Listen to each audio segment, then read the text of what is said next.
Namo tassa bhagavato arahato samma sambuddhassa.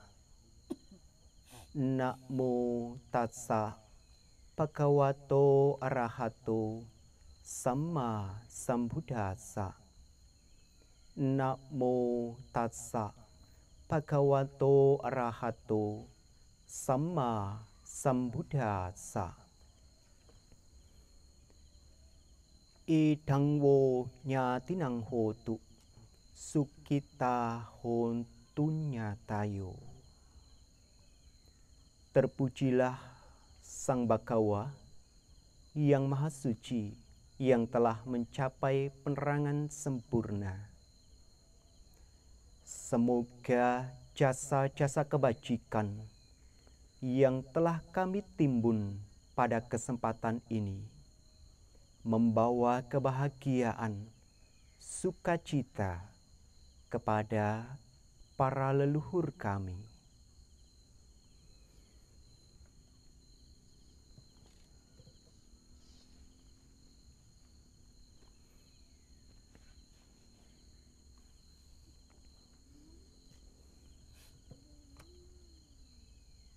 Yang saya muliakan para anggota Sangga, yang saya hormati Romo, Ramani, Bapak Ibu, upasaka upasika yang berbahagia.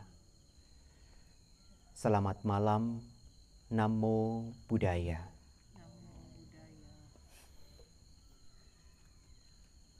Satu kesempatan yang baik telah kita upayakan pada malam hari ini untuk menimbun jasa-jasa kebajikan.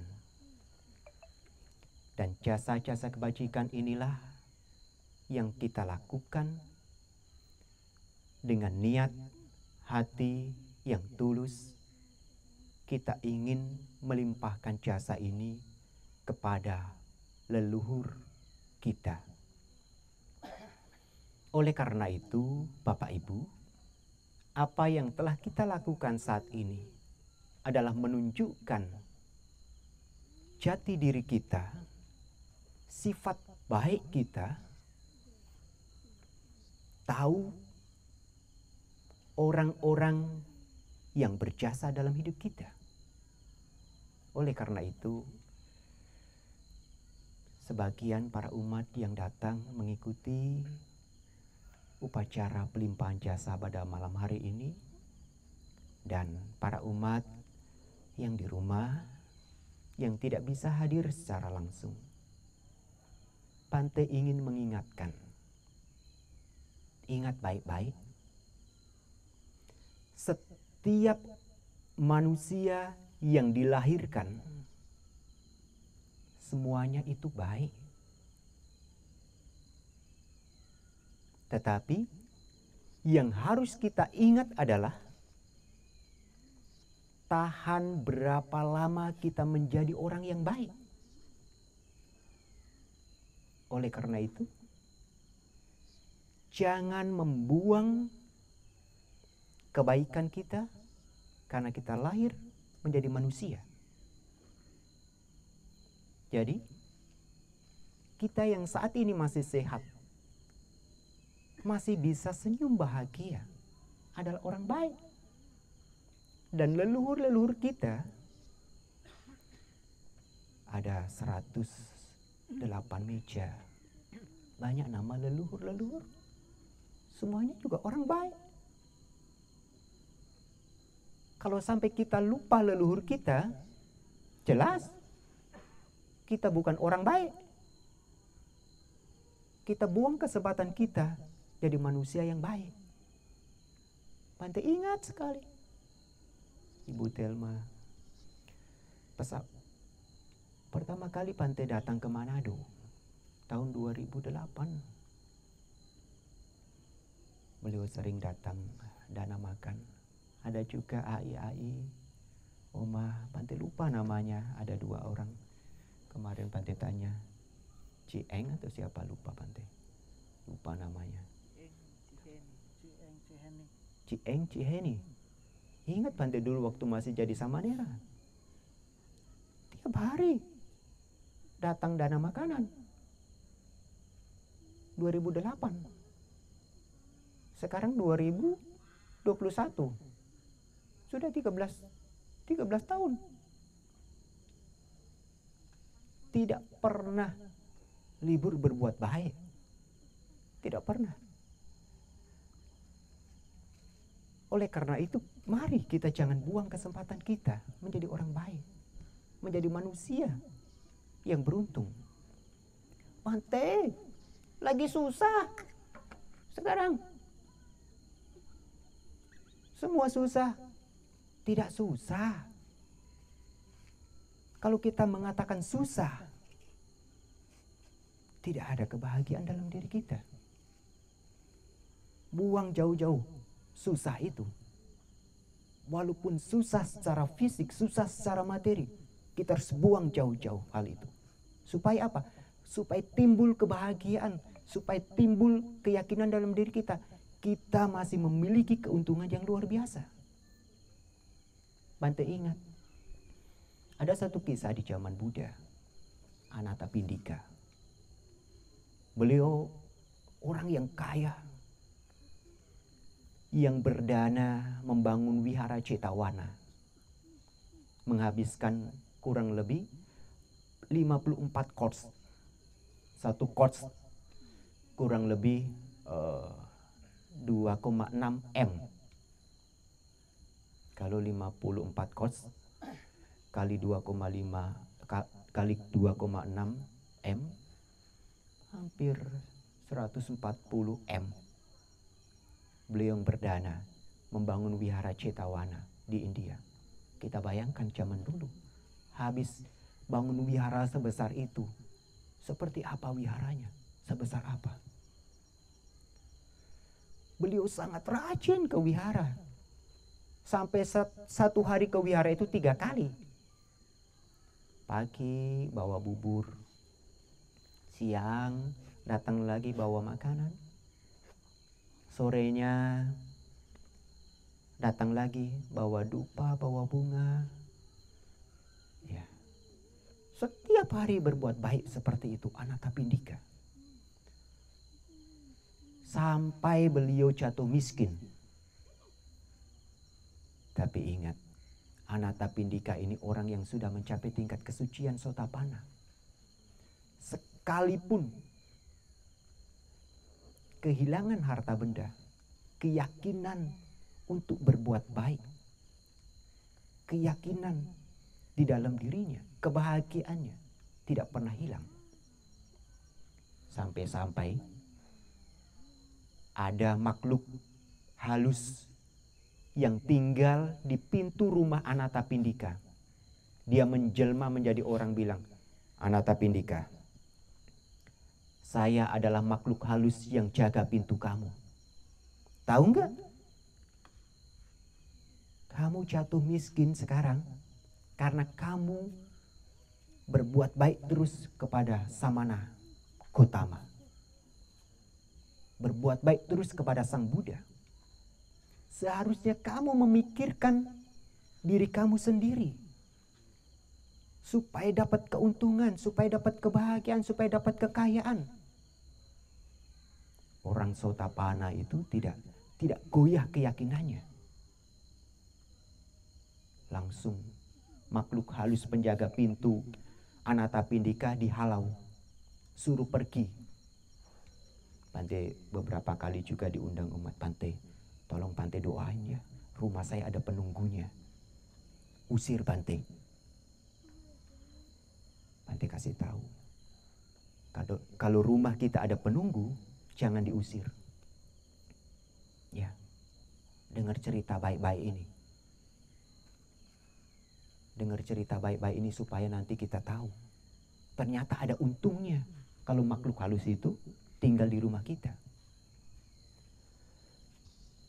Karena sudah diusir, makhluk halus itu pergi. Dia bingung tinggal di mana lagi, rumah sudah tidak ada. Makhluk halus itu lapor sama dewa Saka, raja para dewa. Pak Kadek? Sudah pernah ketemu? Hah? Belum.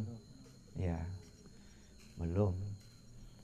Raja para dewa, dia lapor, saya diusir Anatapindika, tapi saya masih pengen tinggal di rumah Anatapindika. Tidak apa-apa, kamu harus bantu Anatapindika, kamu harus tolong dia. Setelah itu baru minta maaf kepada Anatapindika. Oke, cara bantunya bagaimana? Begini,